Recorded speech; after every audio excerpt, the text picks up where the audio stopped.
All right, good afternoon, everybody. Good afternoon. Welcome to my first interview of 2021 for Cons2Dons. This is a very special interview for me because it's a very special, it involves interviewing or conversating rather with a very special person to me. And, she's in California, I'm in Texas, but she has a very unique background. I don't want to say story because it's not a story, it's real. What she's been through is real. What she overcame is real. So without further ado, I introduce you to Denise, AKA CDL, as my brother Oran like to call her. How you doing, Denise? I'm well, and yourself? I can't complain. I can't complain. So first of all, I want to say thank you for, adjusting your schedule to allow me to have this conversation with you. As as I mentioned earlier, it's not going to be no longer than maybe a half an hour or so. Okay. So with that being said, let's get it started. So where did you grow up? Well, I grew up in Los Angeles, California. Right. And my younger years was in Washington State, but I was born in California. Right. Okay. What was that like living out there? Where, Washington or LA?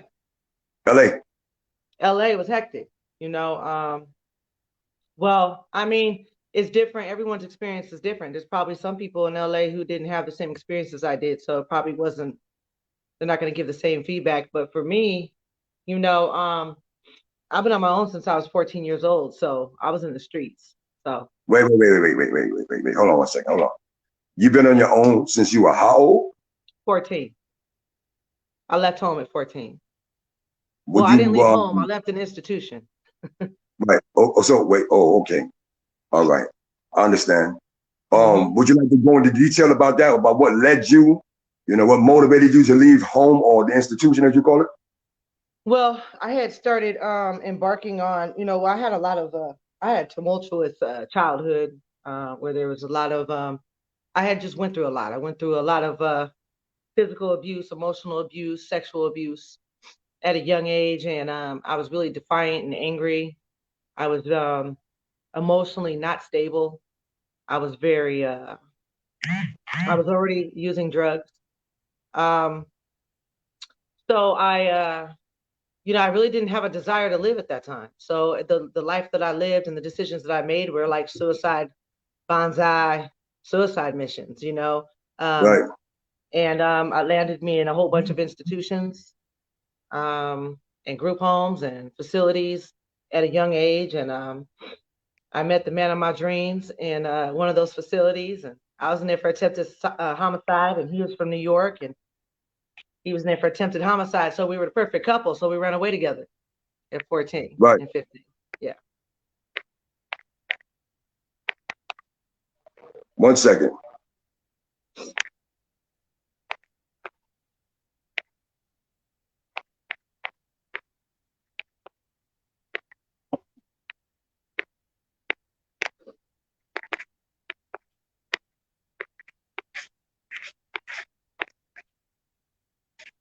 So, probably for the interruption. So, okay. Wow. You said you were sexually abused, physically abused, and this started in the home? I'll just say it started around the home. Around the home, right, okay. Yeah. Okay. Whether it be, yeah, I'm just gonna leave it at that. Right, yes, ma'am, I respect it. That's definitely respected. Okay, so where did you grow up after, like from California? How long were you in California actually, when you grew up? Well, I left California when I was about 15, 16 and ended up on the East Coast for a minute with him. And I was out there for a couple of years. Finally got arrested because I was on the run for like 3 or 4 years, and it extradited me back to California. Right. By that time I was 17, almost 18. I think I had just turned 17, and they emancipated me because I was gone so long. So I was considered on my own at 17. Right, understood. Not a ward of the court anymore. So how long, wow. So how was that like? I mean, I've been on the run before. So as a guy, I understand this, it got to be different for a woman, a female, to be on a run from the law. What was that experience like for you? What, if Well, anything, did it do to you? I must say I was on a run from the law, but I was on a run from myself more than anybody.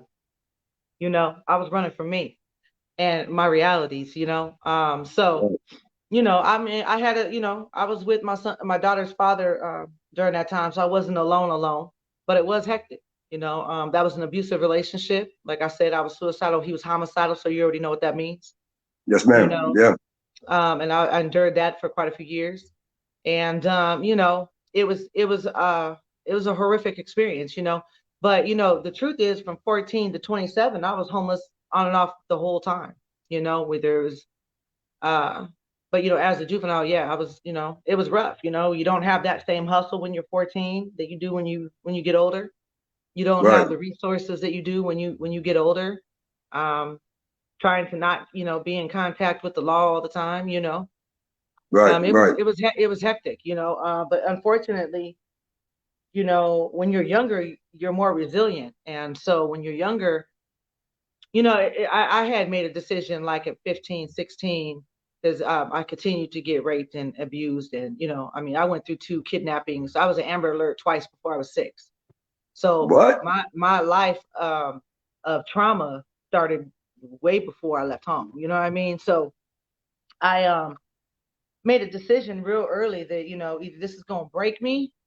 I don't know. I just had the mindset that I refused.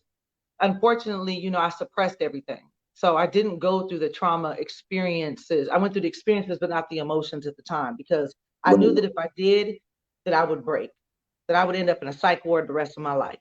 And I refused to allow my perpetrators or my circumstances break me. And I knew that if I succumbed to the emotions, it would do just that. So I basically just became real hard. Due to your circumstances. So what was it? Wow.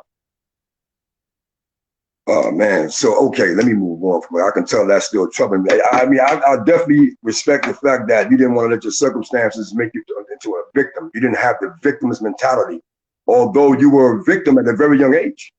Absolutely. Okay. I don't know how you feel, being if you have any resentment or any feelings about being, referred to as a victim. But let's be clear, you were a victim. I was, You were a victim. but as I And I got know you. older, I have no resentment today for those things. I became even more of a victim when I got older, but and those were even more horrific. However, I also am in a place of internal understanding that I place myself in a lot of those positions, right? I have to take responsibility for a lot of the positions, especially as I got older, that I put myself in. And I think Okay. No, no, I'm sorry. Go ahead. a lot of people have a hard time doing that. It's much easier to stay a victim than to be a survivor, Yeah. right? A survivor Yeah. takes some courage, some strength, some internal work Yeah. and some internal reflection. But I'm Right. able to see the part that I played in a lot of the things that happened to me as I got older. Right. So when you say you put yourself in those situations, would you mind describing, like, in a Well, little bit of a that's detail? usually that's mainly in my older years. In my older years, I was around. I put myself in situations where I could get hurt. Right. Um, I wasn't being safe. I was uh, participating in activities that weren't safe. Right. I would run up in the wrong hoods with the wrong people that wasn't safe. I need to say I became an addict. So in my addiction, we do addictive things, right? We do immoral, uh, self disrespecting, Hmm. self hate activities, and I put myself in a lot of positions to get hurt. So do you?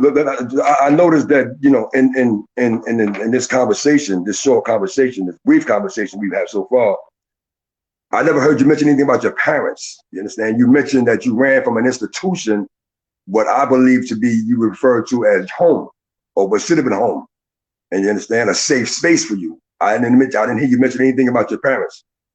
So when I was 13, well, I met my mother when I was 12, and that's who I was living with at the time. And I made a decision at 13 in one of my little escapades the police made it really clear, look, you can either go home and do what you're supposed to do, which I was not okay with that because the home was not a safe place for me in my mind at that time.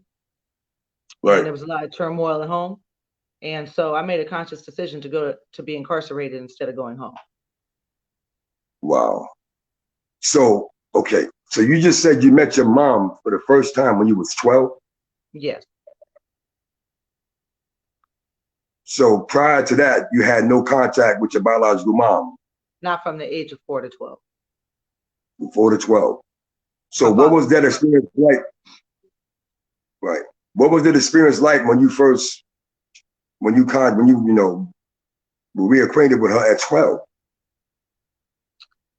It was a selfish experience, right? For I you didn't or have, her or both? for me, I didn't have the ability to put myself in her, or to have the compassion to put myself in her shoes to try to relate to where she was coming from, or the pain that she was in, or how she was suffering in the Mm-hmm. absence of her children.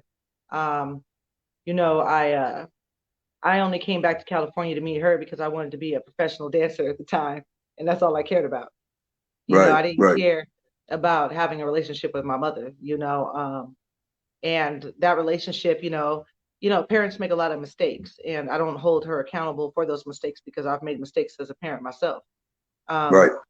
but that took a lot of work too, because I was angry for many years at her, most of my life, to be honest. But we became homies rather than we did mother and daughter, and so Is we did that a lot. because you had so much in common with her with trauma, or is she just that young? It could be because she had a lot of trauma too. I mean, I don't know. I don't think that that's how we connected. It was Right. just, it's really difficult to try to be a parent after you've been a parent, been absent that long. Like, how do you establish that authoritative stance, that position? Oh, So right. I'm sure that was Yeah. difficult for her, and I'm sure that I didn't make it that easy. I'm not, I'm Right. kind of I'm a little hard headed. So, to me, my father was my father, and you ain't been here, so you can't tell me nothing. Understood. Hmm. Understood. So we spoke a couple of weeks ago, and I was blown away by your story. You understand? And I just want the viewers to understand that this is just not a regular interview for me. It is kind of difficult for me in a way because I've never had the pleasure of interviewing anyone, male or female, okay, that's been through what you've been through. You understand? And come out of it. You understand? Right. Sane, focused, just as determined, goal oriented. Well, I wasn't saying always. Just let's make that clear. Yeah, I can imagine because in order to do the things that you say you've done, a lot of people that's never been down that path, never walked that walk, and they're just reading the book, they would say, yeah, she has to have been, mentally, incapacitated at some point, and I get it, but nevertheless, I applaud you. I appreciate I, it. I applaud you, and I support you, and I'm proud of you. Thank you. You know, and just for the viewers, I just want the viewers to understand that this is a conversation about a human being's redemption, a woman's redemption, and perseverance on her own. Hmm. Because see, you didn't allow what you've been through to make you a victim and keep you in a victim's role or on that victim mentality. And this what you've been through, what you're sharing, it needs to be heard by both men and women, young and old. Okay, because you were raised without your biological, your parents there 24/7. You had your dad there, your mom came at a later date, and although she came back into your life, or you were brought back into each other's lives at 12, where's that? What is that relationship like now?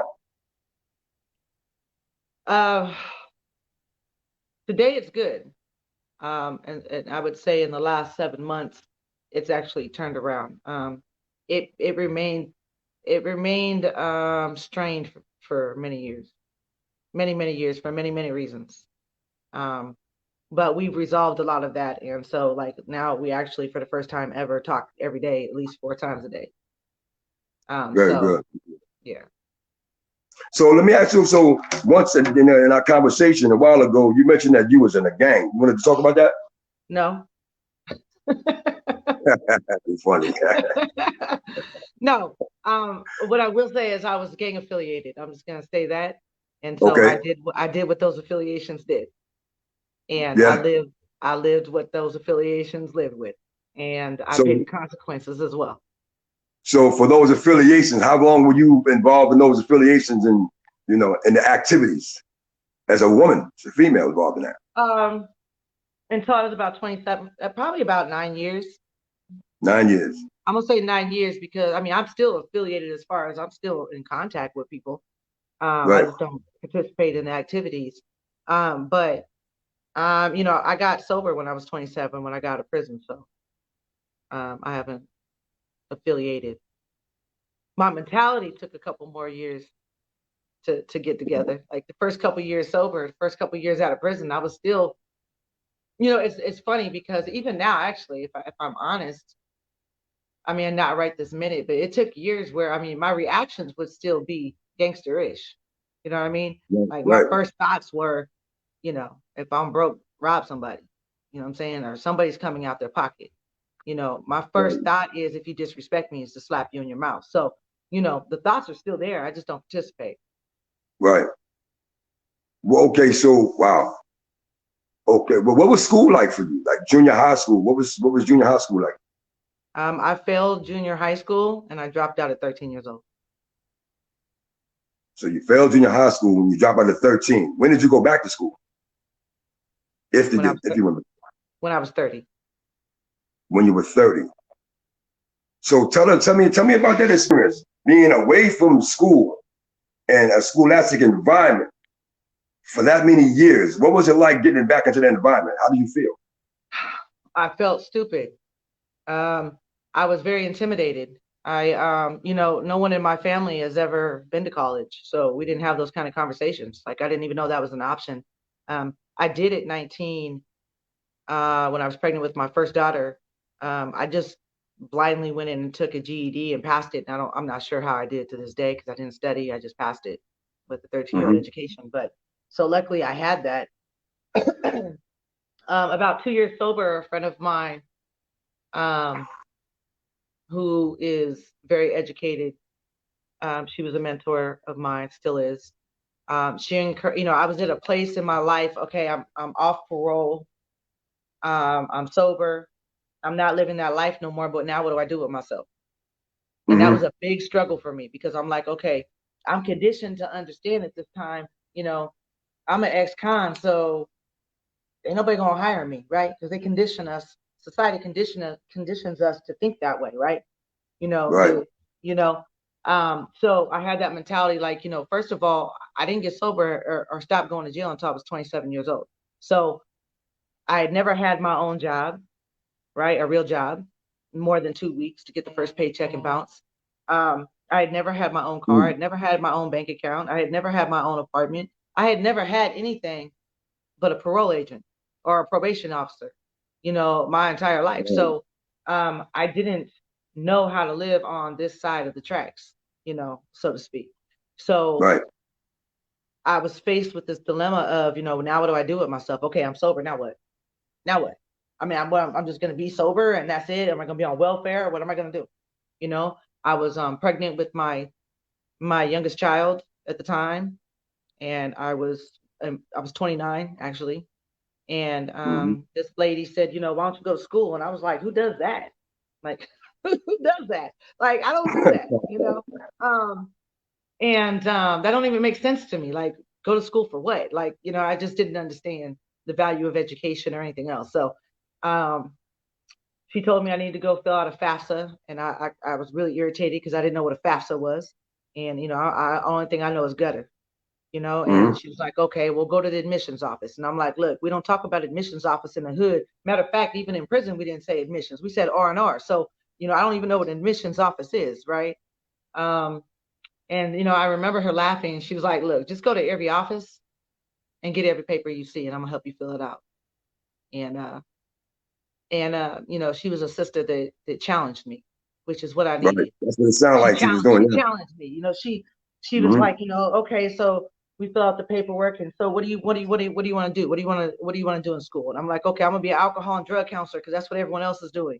And she was like, why not a psychologist? And I'm like, damn, like that's a little, that sounds like a really big word, you know. And then I tried to switch game, and it was like, okay, I'm gonna be a graphic designer. And she was like, how about an architect? And I'm like, look, you need to back up off me. You Yes, you wanted irritate to me make right sure you now. didn't settle. Yeah. And so I made the decision to not make a decision and just go. And that's what I did, you know, and I was the first generation to ever get an AA degree. And then Congratulations to you for that. and thank you. And I just kept going after that. So, how many degrees are you holding today? I have a master's degree, so therefore I have a bachelor's and a master's. Very You good. know, Very good. Very good. Very good. yeah, yeah. You know, And you it's were. funny because I really believe I only went to the next level, one because she kept pushing me and some other people, um, but also the mentors and the people that I had in recovery around me, um, they always challenged me, Right. and one of the things that they taught me is that my purpose better be bigger than me, and I've held Right. on to that. I've held on to that. I'm 21 years sober now, so I still live by that. My purpose has to be Congratulations bigger to than you me. for that. Yeah. Hmm. Yeah. So the reason why I wanted to have this conversation with you, like I said before, because when I first met you, looking at you, and there's that age old adage: never judge a book by its cover. Because for someone like you can be on your picture, your face can be on a magazine cover, right? Hmm. And no Thank one in a you. million years, right, for all the money in the world, will be able to look at your photo and say, she's been here, she's been there, she's been through this, she's been through that. You God is understand? good, right? And that's all the time. They say all the time. So it's just like I'm still at, somewhat at a loss for words because, like I said before, I don't know too many men who have survived half of what you've been through. Okay, but yet here you stand and you're still succeeding. You're still moving forward. You're not complacent. You didn't stop. You're still going. My question to you is, what is your motivator? What motivates you to keep going? To Well, live life on life's terms. in the beginning, my motivation, especially academically, my motivation was two things. Academically, um, when it came to school, it was my motivation first was I need to let other convicts know that it can be done. I needed Right. other people to know from where we come from, they can't stop nothing, and that has been my motivation. From there, of course, my motivation just keeps growing, right? Then it became my children, and me being the first generation, I need my children to follow in my footsteps. And statistically, when the parent doesn't go to school, statistically, the kids don't either. Yeah. And yeah, there's cases where that's not the case, but you know what I'm saying? I know statistics on that. So, I didn't want my son to be 16 and think that he got to sell dope to get his needs met because his mama's still on welfare sitting in the room sober, right? Right. I didn't want him to be afraid to go do anything in his life because he couldn't leave his mama, So those were my motivations in the beginning. What motivates me today is, I know for a fact that there's people who watch me in my inner circle, people I've helped in recovery, people that I've just, been in relationships throughout the years that have seen me go through hell and back even sober since I've been out. Right. And they just sit there and watch and wait to see how she's gonna get through this one. You know what I mean? Yeah. They've seen me beat cancer a couple times and not fold. They've seen me, you know what I'm saying, end up homeless because of cancer and not fold. They've seen me go through some things even sober on this side of the tracks, and I did not fold. And those same individuals, when it's their turn, because everybody get a turn on struggle, they know Right. who to call. People know who to call. They know that I'll have a solution for them. And Right. so that's one of my motivations, and also my own story is my motivation and my inspiration, right? Like, how dare I come this far and fold now? Yes, right? man. That's a fact. How, Yeah. how dare I? You know, I live by this. I don't care what I'm going through. I don't care if I'm depressed. I don't care if there's been death. I don't care if I'm broke. I don't care if I had cancer. I don't care if I'm in an abusive relationship. I don't care what it is. Whatever it is I'm going through, I'm gonna do it moving. Hmm. I'll rest when I die, but I'm gonna do it moving. And as long as I keep moving, I have a chance. But if I sit down and be a sister lay down, I ain't gonna make it. I understand that.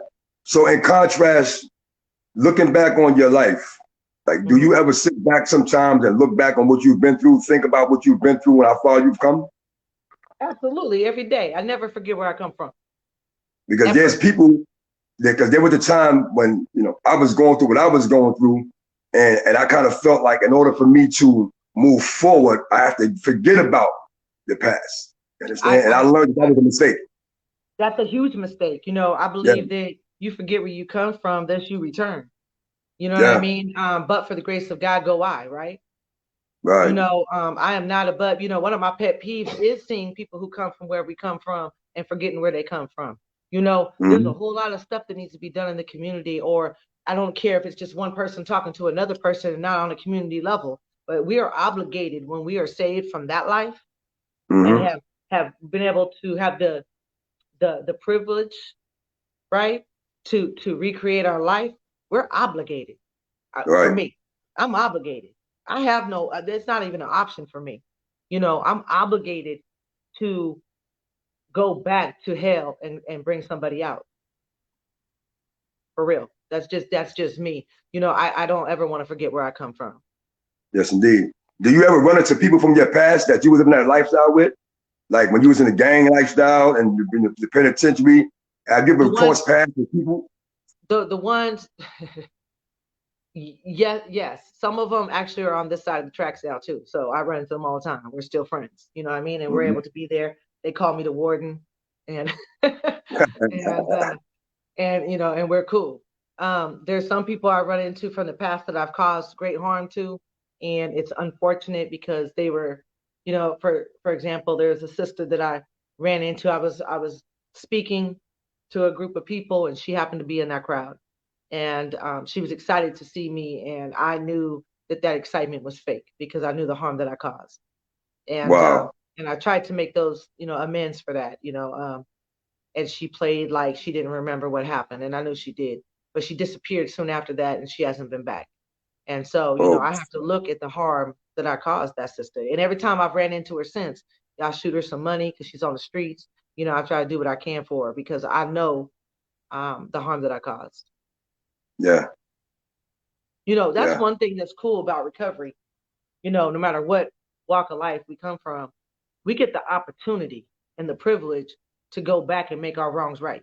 I don't care what it was, right? I'm able to uh face to face, go face to face with some of my victims, right? hmm, And make my wrongs right. Now, how they deal with it, that's none of my business. How they handle it, none of my business. I just do my part, and that's the awesome part about recovery. it's crazy that you mentioned that. How you go back and you make amends, and I understand that that's a therapeutic concept. But for people that haven't been through AANA lifestyle, or not as far as recovery is concerned, but for people that have never been involved in drug addiction, drug use, but they need to apologize to some people. What's your advice for a person to do Well, that? first of all, I started a program in South Central. It was started in some other places of LA, but in South Central called Criminals and Gang Members Anonymous. And it's a 12-step program for convicts. Wait, Um, say that again. What's the name of criminals, it? criminals and Gang Members Anonymous. So there's actually Wow. a 12-step process you can go through uh, as being addicted to the lifestyle and gang banging or criminality. The idea is not all criminals are gang members, but most gang members are criminals, right? Yes, So ma'am. it encompasses everybody. So there's a Right. 12-step process for that as well. And it's amazing that you mentioned that, um, the addiction to that lifestyle. You have a tissue? And when I was in the pen, I didn't start doing what we do until I was maybe in going into my 22nd, 23rd year in the penitentiary. And I had to sit back and take a look at some things that I refused to look at once upon a time. Understand? Because I kept asking, at one point I thought something was wrong with me and my friends, my homies, because it's two different lifestyles, the square lifestyle and the straight lifestyle. Uh-huh. And I felt like I was just doing what I was doing because I couldn't or because I wanted to. But I found out years later that that lifestyle it is what you said, very addictive. Absolutely. Very addictive. Absolutely. You know? So Even for those, addicts and alcoholics, even for addicts and alcoholics, we relapse in the behavior before we, in the lifestyle before we do drugs and alcohol. explain that. Meaning majority of people who are recovering from substances as well, we end up going back to the hood and participating in those behaviors before we ever take a drink or a hit again. The Mentally, lifestyle, just as and physically, we go back to the hood. We want to go show off. We want to be connected because it's hard. That's one of the hard things in recovery in the beginning is this is who you know yourself to be, right? It's part of your identity. So when you get to a place, whether you're in a 12-step process or not, to change your life, you don't know who this new person is. You ain't ever met him before, right? Who's he, right? And so you just go with what you already know. People go with what's familiar to them. Because the unknown is really scary. And because that's the you're faced with are you going to be able to pull it off? Are you good enough to pull it off? Is there too much damage done already? Self-hate, lack of self-forgiveness, all of those things play, and tons of other things play a part in what a person's decision is going to be next. And that's one of the major things about being addicted to a particular lifestyle that leads to a particular place, which is prison, hospitals, rehab facilities for drug use and alcohol addiction. And one of the difficult things is becoming someone new once you decide to change. Not someone new, but being new, doing things different. You understand? Because people would say you are what you are, right? You are what you are, or you are what you do. And there was once this concept of you are what you eat, so to speak. So if you eat drugs, you're a drug addict. You eat alcohol, you're an alcoholic, so to speak, right? So what was the transition like for you, right? Once you decided I'm done with this lifestyle, I know what it's about, I know what it's hitting for, I know what it leads to, I know what it causes, I know about the pain, the disappointment, the failures, the rejection, the animosity, and all the emotion that you go through, right? What was it like for you when you decided to make that stand and then make the change and be consistent with the change? And how do you feel being who you are today as opposed to what you did? Because I'm not going to say you are who you were, but you did what you did, and that doesn't mean that's who you were. You understand? Well, yes and no. That is who I was at that time, and a lot of people will say what you just said to try to justify their behavior, right? Like I hear a lot of people like, oh, that's who I was, but they try to minimize it. And I don't believe in minimizing who we were. I don't believe that we have the right to just, oh, okay, well, I've changed my life now. I don't have to look at that. No, you need to look at that, right? Because all of that is what makes you who you are today. So I have to look at who I was in order to find out where I'm going, right? You have to know where you went and where you were in order to know where you're going next. And so that's one of the areas where a lot of people, I think, try to evade, right?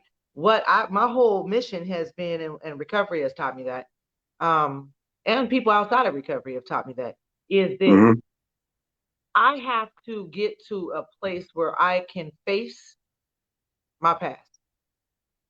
I can face and acknowledge who I was and the mistakes that I made and admit all that shit. If not, I'm not going to grow. If not, my whole mission. So how was it for me is my whole life mission is to, one, find my highest authentic self, right? The more that I get to know me and the more I work on me and the more I look at me, the more I don't give a damn what you think, right? And the more I don't give a damn what you think, the more free I am to maneuver the way I need to maneuver, right? I don't care what the hood think. I don't care what those who want to judge me for my past think. I just focus on what my mission is. What you think of me is none of my business. What I think of me is my business. And people need to resolve that within themselves. What do you really think of you? You know, a lot of people project, well, other people see me like this. No, you see you like that. Right. And you got to get past that.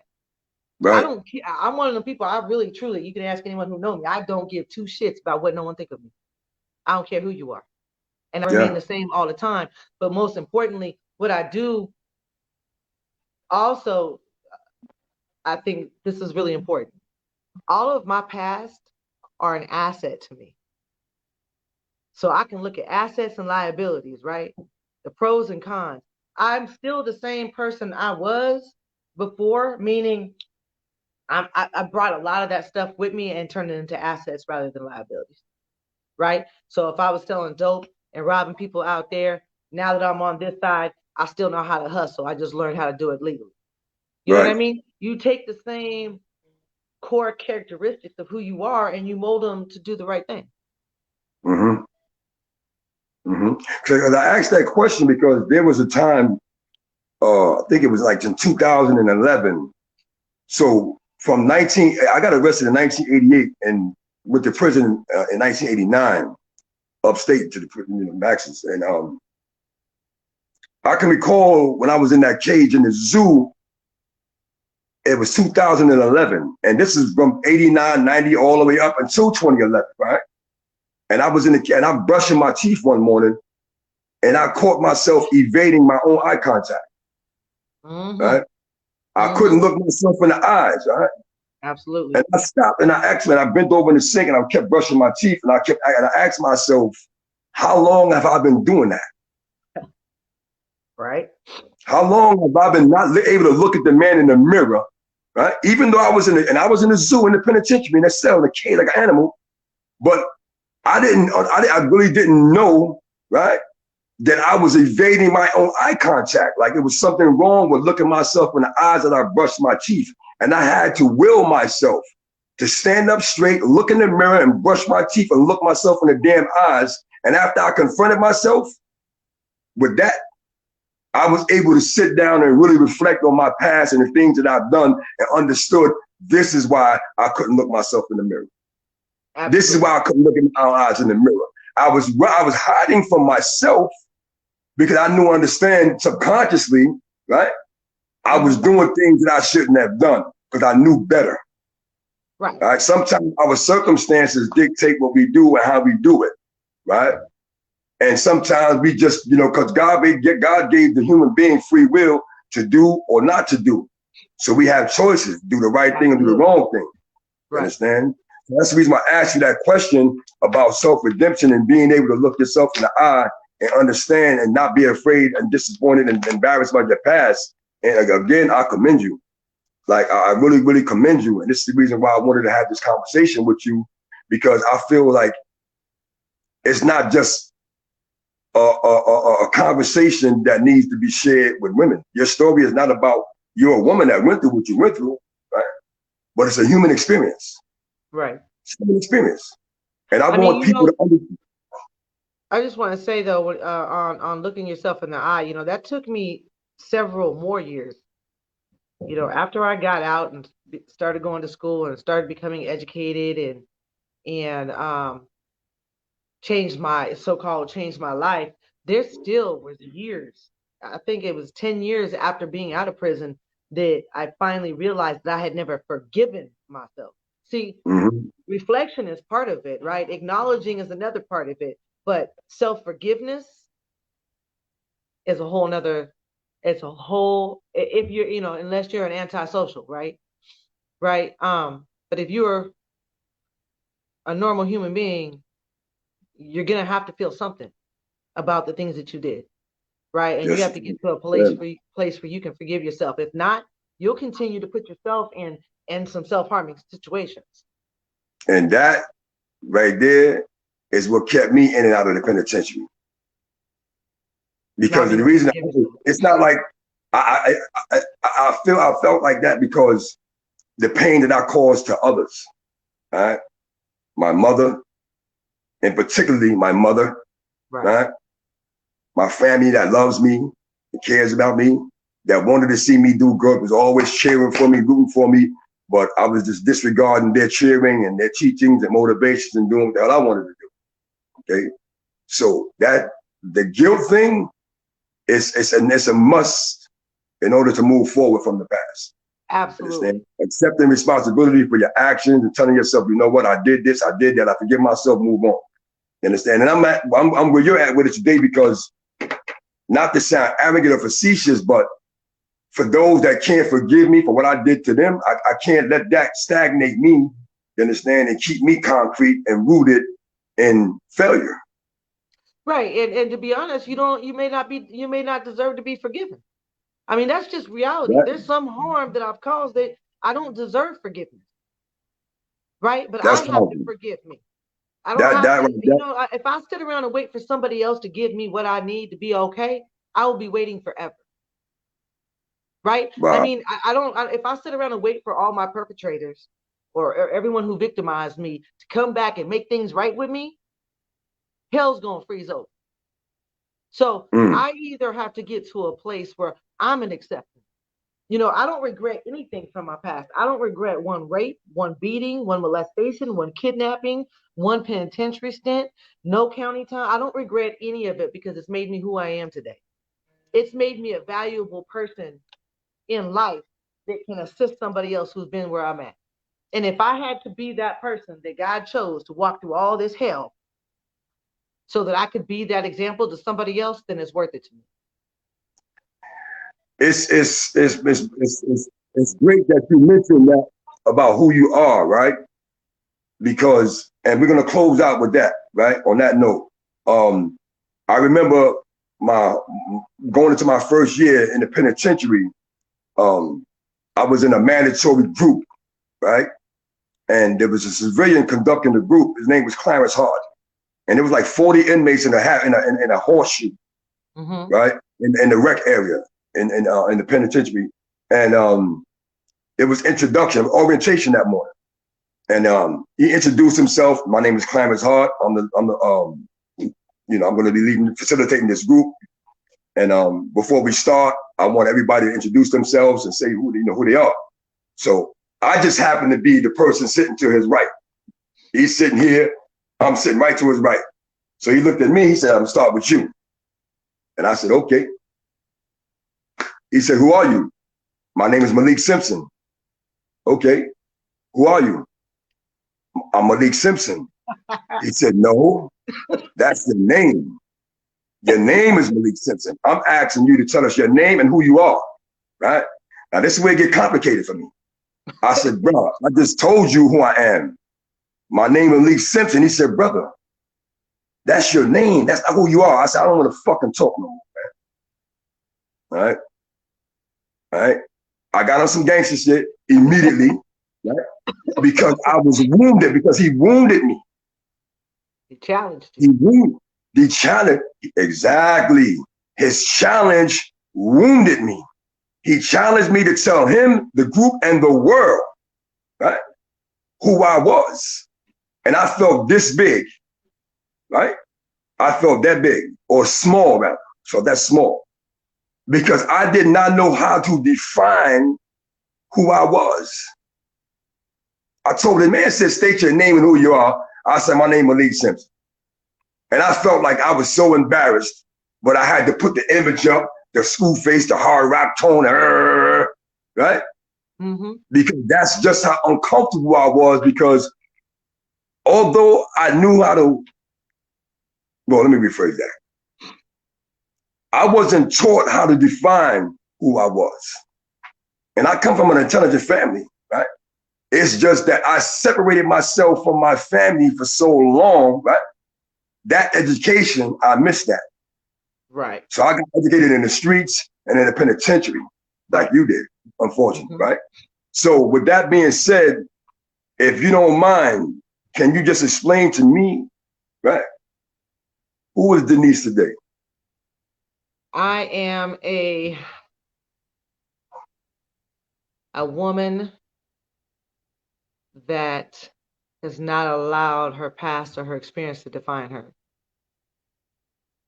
I am a woman that believes that as long as I continue to self-reflect and work on myself and shine my light, I give other people the permission to do the same. I applaud you.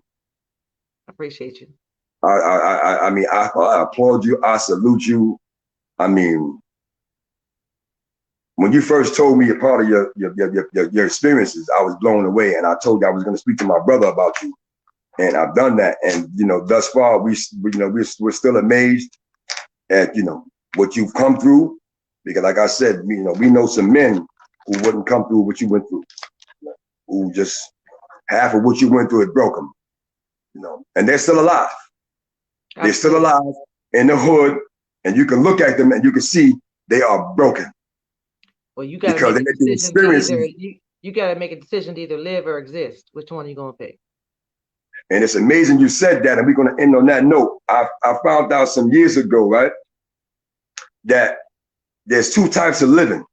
Either you're living or you're alive, right? You can't do both, because both is a feeling and it's an action, right? Yeah. You feel alive. You can be on life support and still be alive. That was my point when I spoke to people, when I used to do workshops about being alive and living. You got people that are homeless in the streets, unfortunately, right? They're alive. You understand? But they're not living. Absolutely. Right? So with that being said, I was homeless for 15 years. I was homeless for 15 years and I was not living. I was on a suicide mission. I was a walking zombie, existing, taking up airspace. And that's the difference between living and being alive, existing and how you feel it. It's an emotion. Because you can't be like, when I was in the penitentiary all them years, I never experienced joy until my latter years. All right. I allowed myself to rob myself of joy, right? After I turned, I think, 10 or 11 years old, right? Some things had transpired when I was 9, which was my biological dad showing up and yada, yada, yada, and never coming back after being with me for 4 hours talking about I love you stuff, and he never come back. So with that being said, it took me a long time to understand, right? Joy and happiness, being alive and living. Because they have to have certain components within your life if you want to feel alive while you're living, right? Right. And so with that being said, our lifestyle, our past experiencing that we didn't experience joy like that. We didn't have that type of happiness because of what we was engaged in. You know, it's so funny. Me and my sister who's here, we used to talk about this all the time, because I'm not one of those people that shows to this day even excitement. Right? I don't get excited. I'd be like, yeah, it was cool. Like, I don't know how to convey excitement. I mean, every once in a while I can when I'm on some goofy shit, but most of the time I'm very serious all the time, right? That's just part of who I became, right?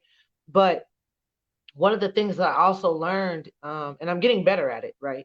But what I've learned is that a lot of times we don't know the difference between boredom and peace. And we don't know the difference between anxiety and excitement, right? Because I've been shut down for so many years that I could really be excited, but I don't even know how to express that. So I say I'm anxious, right? Or I'm bored all the time, right? Which I don't believe in that, because if you're bored, you're boring. But there was a period of time where I was bored all the time. And someone had to bring it to my attention. I don't know the difference between boredom and peace. I might not be bored. I might just be at peace and don't know what the hell that looked like. You just turn your mic off. There you go. Can you hear me? Yes. Okay. Yeah, no, the screen had froze. Both our pictures is frozen. Oh, okay. Yeah. Well, did you hear me? Yes, ma'am. Absolutely. Absolutely. So, okay, so I'm going to conclude right now. If there's anything that you would like to say that I haven't touched on, Now is the time. Anybody you want to shout out, any programs or organization you want to shout out and big up and salute, now is the time. Yeah, well, so one, I want to shout out HOPE, which is the acronym honoring our personal experiences. Me and a couple of my people have started a mentoring, intervention, life coaching organization. It's on Facebook. It's called HOPE, honoring our personal Yeah, experiences. But more importantly, for the viewers that are on my page that don't know who Cons2Dons are, I really want them to know who you guys are. yeah, appreciate it. Appreciate it. Appreciate it. Well, Cons2Dons in a nutshell, Cons2Dons, it started out as a magazine. And the magazine, we were highlighting men and women that was in the penitentiary, who you committed a crime or you was convicted of committing a crime.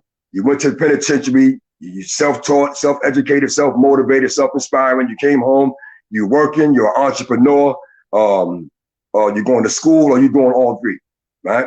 So now you went from being a con to a don. What Cons2Dons wants to do, God, by the grace of God, is highlight these stories of men and women, women like you, who did what they did or was accused of doing what they were accused of, and they came out on the other side, and they're doing well, and they're living right according to their standards. They're living right, okay? And we want to highlight these individuals and feature them in the magazine and on the website as a way of trying to slow down and eventually, God willing, just eradicating recidivism. Because anytime a Black and brown person goes to the penitentiary, whether male or female, the community suffer, their families suffer, the children suffer, everybody suffers. Nobody wins in that situation but the system. So we at Cons2Dons, we're trying to eradicate recidivism, one person at a time. Okay. Yes, ma'am. Well, I salute you and Oran. Yes, ma'am. Thank you. We salute you back. And I appreciate y'all. Right back at you. All right, so for everybody that's viewing this and listening in, I thank you for participating. I apologize for the technical difficulty. The screen is frozen, but hopefully you can still hear my voice. And God willing, CDL, as my brother calls you.